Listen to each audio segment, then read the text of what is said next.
અનેક સંતોએ, અનેક મહાત્માઓ, અશોકજી સિંગલથી માંડીને અનેક એવા સંતો છે, રામકૃષ્ણ પરમહંસ જે જો એવા અનેક સંતો જેને પોતાના બલિદાન આપ્યા અને એ ચર્મચક્ષુથી જોઈ શક્યા નહીં. અને એવા અનેક લોકો હતા જે લોકોએ એવો સંકલ્પ કર્યો હતો કે જ્યાં સુધી અયોધ્યામાં રામ મંદિર નહીં બને ને ત્યાં સુધી પગમાં ચપ્પલ જૂતા નહીં પહેરવું, મારા માથાના વાળ દાઢી નહીં કરાવું, હું મીઠાઈ નહીં ખાઉં, હું દૂધ અને દૂધની વસ્તુ નહીં ખાઉં, હું મારા ગામનો સીમાડો નહીં ઓળંગું, હું લગ્ન નહીં કરું, અને હું જમીશ ને તો જમવામાં ચપટી ફૂડ નાખીને જમીશ જ્યાં સુધી અયોધ્યામાં રામ મંદિર નહીં બને.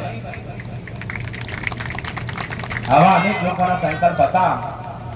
પણ કેવું છે, મંદિર બનતા બની ગયું અને આ બધાના સંકલ્પો એવા ને એવા અધૂરા રહે. એ સંકલ્પ કોણ પૂરા કરાવશે?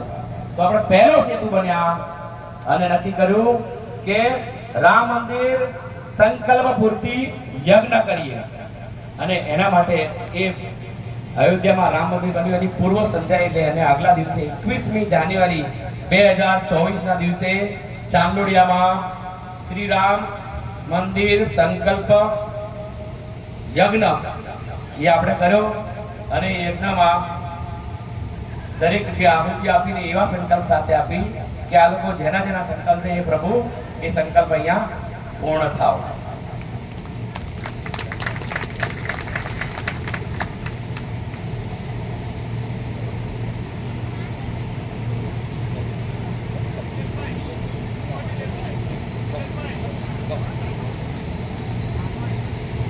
યજ્ઞ થઈ ગયો. યજ્ઞ કરવા માટે કરવાનો નતો, યજ્ઞ થઈ ગયો, પણ યજ્ઞ પછીનું પણ પ્રયોજન હતું આપણું.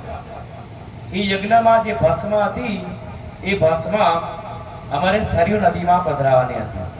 એક જ સ્થાન ઉપર સરયુ નદીમાં. કાર સેવા 1990 ની સાલમાં કાર સેવા માટે ગયેલા સૌ રામ ભક્તો સુટેડ સાઈડના આદેશ થયા. સરયુ નદીનો કિનારાના 3 કિલોમીટરનો પટ્ટો રક્તરંજિત થઈ ગયો. એ કાર સેવકો શહીદ થયા. પછી એમને જે અગ્નિદાહ આપવામાં આવ્યો ને ત્યારે કેટલી ક્રૂરતાથી આપવામાં આવ્યો હતો એની કલ્પના કરો. 10-10, 15-15, 20-20 લોકોના અને લાકડાના ઢગલા ઉપર આમ ફેંકવામાં આવ્યા અને એને અગ્નિદાહ આપ્યો હતો. આ નદી રક્તરંજિત થઈ હતી. કાર સેવકોના જે ઈચ્છા હતી કે રામ મંદિર બને એના માટે કાર સેવા ગયા હતા. એના મોક્ષ માટે એ જે યજ્ઞ થયો એ યજ્ઞની ભસ્મ ત્યાં સરયુ નદીમાં પધરાવવામાં આવી અને એ રીતે મોક્ષાર્થે યજ્ઞ બીજો સંકલ્પ હતો રામ મંદિર સંકલ્પ પૂર્તિનો યજ્ઞ એ રીતે અમે પૂર્ણ કર્યો. પણ અમારા બહેનોમાં કંઈક બીજો ભાવ રમતો હતો. 19મી જાન્યુઆરીએ આ યજ્ઞ માટે અને જાગૃતિ માટે શ્રી નાનજીભાઈ દેસાઈના ત્યાંથી અમે એક શોભાયાત્રા કાઢી. ત્યારે બહેનોનો એક ફોન આવ્યો કે સાહેબ આ શોભાયાત્રાની અંદર અમે કંઈક એડ કરીએ. એમને ખબર નથી કે એડ કરે છે, વાત કરવાતા હતા ને રમતમાં.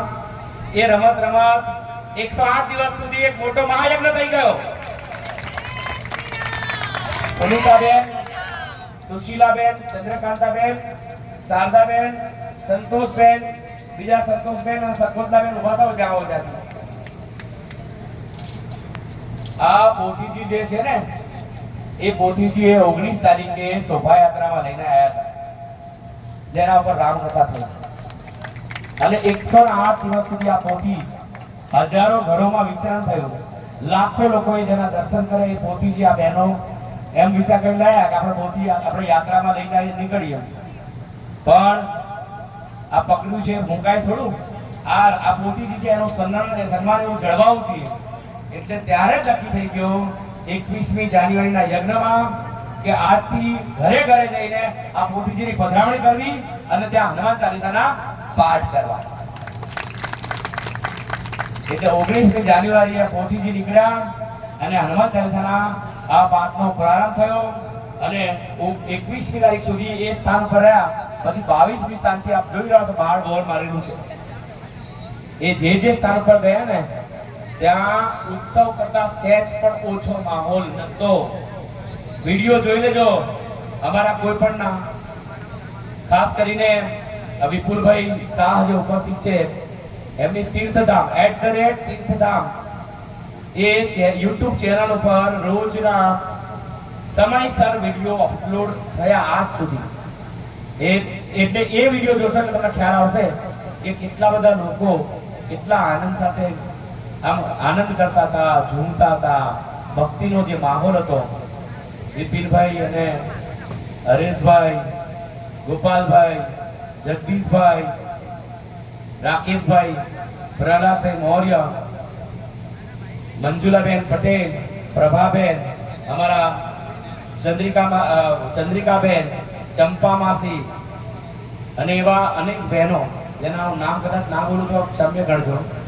આ 5-7 લોકો, 5 એક બહેનો, 5 એક ભાઈઓ એમ કરીને અમે નીકળ્યા અને 5-10 मैं अकेला ही जा रहा था मंदिर जानी मगर लोग जुटते गए कारवा बनता. અને એનો સ્વરૂપ આજે ક્યાં પહોંચ્યો તમે જોઈ લો.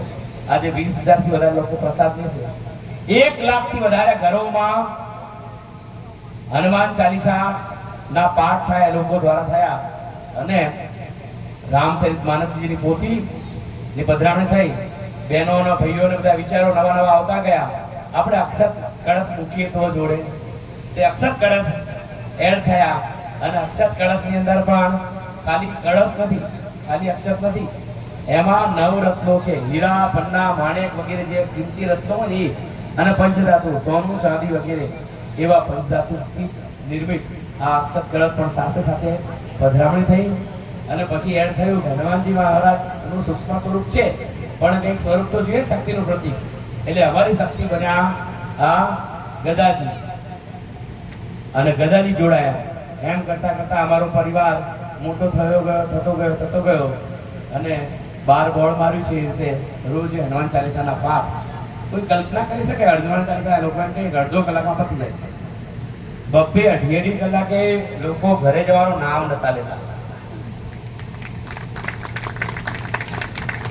આવું સુંદર સ્વરૂપ થયું.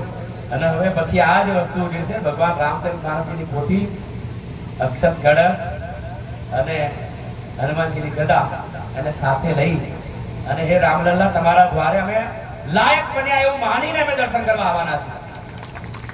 કે તારું નામ સ્મરણ કર્યું નથી એટલું કરાયું છે. અને જેને જેને ત્યાં થયું ને એ લોકો સાહેબ એટલા પ્રમાણો મળ્યા છે, એવા પ્રમાણો મળ્યા છે એની કલ્પના કરીએ ને તો કોઈ એમ કે ભાઈ આ ખાલી વાતો કરે છે. જેને જેને મનમાં સંકલ્પ કર્યો ને કે મારા ત્યાં આગળ હનુમાન ચાલીસાના પાઠ કરાઈશ, પાઠમાં ઉપસ્થિત રહ્યા હોય તો એનું કામ થયું જ હોય. મુંબઈના ભક્તો વિડીયો જોતા હોય અને એનું કંઈક સાધન ચોરાયું અને ચોરીમાં દારૂની ખેપમાં હવામાં નામો આવવા માંડ્યા. એને ભગવાનનું સ્મરણ કરી ભગવાન મારી લાજ રાખજો. સાધન તો ગયું પણ આના કારણે આબરૂ પણ જશે. અને હનુમાન ચાલીસાના અમારા ભક્તને વાત કરી કે આવું છે યાર, તમારા હનુમાનજીને કંઈક પ્રાર્થના કરો કે વાદળી સંકલ્પ કરો કે હનુમાન ચાલીસાના પાઠમાં એકવાર દર્શન કરાવીશ, ખાલી આટલો સંકલ્પ કરો એવું એને આસ્થા સાથે કહ્યું. અને સાહેબ એ જ દિવસે રાત્રે 9 વાગે એનો સાધન એના ઘરે અજાણ્યા વ્યક્તિ મૂકી ગયો. 2 દિવસ સુધી હનુમાન ચાલીસાના પાઠમાં મુંબઈથી સ્પેશિયલ આવ્યા. એવા ગંભીર રોગની વાત કરી અને સોનોગ્રાફીનો રિપોર્ટ કરાયા પછી કે હવે આંખમાં આંસુ સાથે બેન બેઠા હોય પાઠમાં અને કરે ભગવાન તારા પાઠ કરી રહ્યા છે ને અમને આવું કર. અને બાજુમાં બેઠેલા કોઈ બેન છે એને આશ્વાસન આપે કે તું ચિંતા ના કરીશ, હનુમાનજી મહારાજ બેઠા છે તેનું સ્મરણ કર. સાહેબ કોઈ વ્યક્તિ એને ભગવાનને દોહાઈ આપીને એવી પ્રાર્થના કરે તું એનું સ્મરણ કર. એ સ્મરણ કરે બીજા દિવસે સાહેબ રિપોર્ટ કરાવે, રિપોર્ટ નોર્મલ નીકળે. ખાતરી કરવા માટે બીજી જગ્યાએ જાય, રિપોર્ટ નોર્મલ નીકળે. બોલો આમથી વધારે પ્રમાણ જોઈએ? અનુષ્ઠાનના પ્રમાણ કોઈ જોઈએ? આવા અનેક પ્રમાણો ભગવાને 108 દિવસ દરમિયાન પૂર્યા છે. એટલે જે માતૃશક્તિ અમારી સાથે જોડાઈ હતી, જે યુવાઓ અમારી સાથે જોડાયા હતા, એક 6 વર્ષનો ટેણીયો દરરોજ હનુમાન ચાલીસાના પાઠમાં આવે. ઘરે હોય ને એ પાઠ દરમિયાન અને જો ના આવ્યો તો રડવા માંડે. અને જેવો એને લઈને આવે એટલે 2.5 કલાક ચૂપ. મેં તમને કહ્યું તો રામ બન્યા હતા, રામ પહેલા દિવસે એ 2.5 કલાક આનંદ કરતો હોય. બોલો, એટલે 6 મહિનાના બાળકથી મારીને 90 85 વર્ષના બહેનો ભાઈઓ હનુમાન ચાલીસા પાઠના રામ સેવા સેતુના સદસ્ય છે. એનું આપણને ગર્વ છે. આ રીતે આ સંકલ્પ અમારો હતો, જે કંઈ મનમાં ભાવ હતા એ મૂક્યા. જેમ જેમ જતા ગયા એમ એમ જોડાતા ગયા. સોસાયટીમાંથી જ્યાં જઈએ ત્યાં એવો ભાવ નિર્માણ થાય. કોઈ વાજિંત્ર નહીં, કોઈ સંગીતના સાધન નહીં, કોઈ પ્રકારની બીજી કોઈ વાત નહીં. સરળતાથી બધા લોકો સાથે હનુમાન ચાલીસાના પાઠ કરે અને જે આનંદ અને ભાવ નિર્માણ થાય.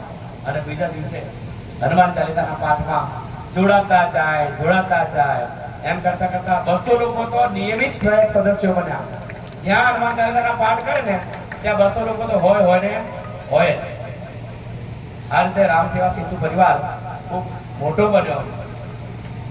આમાં બધાનો સહયોગ રહ્યો છે. અને આજે તો એ પરિવાર કેટલો મોટો છે એની કલ્પના થતી નથી. ગણાય નહીં ને વીણ્યા તોય પ્રભુ તારા આભલામાં એટલા હરિભક્તો સાથે જોડાયા છે. શ્રદ્ધા જ મારી લઈ ગઈ મંજિલ સુધી મને. શ્રદ્ધા જ મારી લઈ ગઈ મંજિલ સુધી મને. રસ્તો ભૂલી ગયો હતો દિશામાં દરી કરી અને પ્રભુ તેમને રસ્તો બતાવ્યો. કોઈ કહે છે ને વનમાં પ્રવેશ કરો એટલે ભક્તિ કરવી જોઈએ. અને ભગવાને આ વનમાં પ્રવેશ કર્યા પછી એવી ભક્તિની આહ્લેખ જગાડીને કે હવે આપણું ઘર પણ રાતે 2 વાગ્યા પહેલા મને બોલાવતું નથી.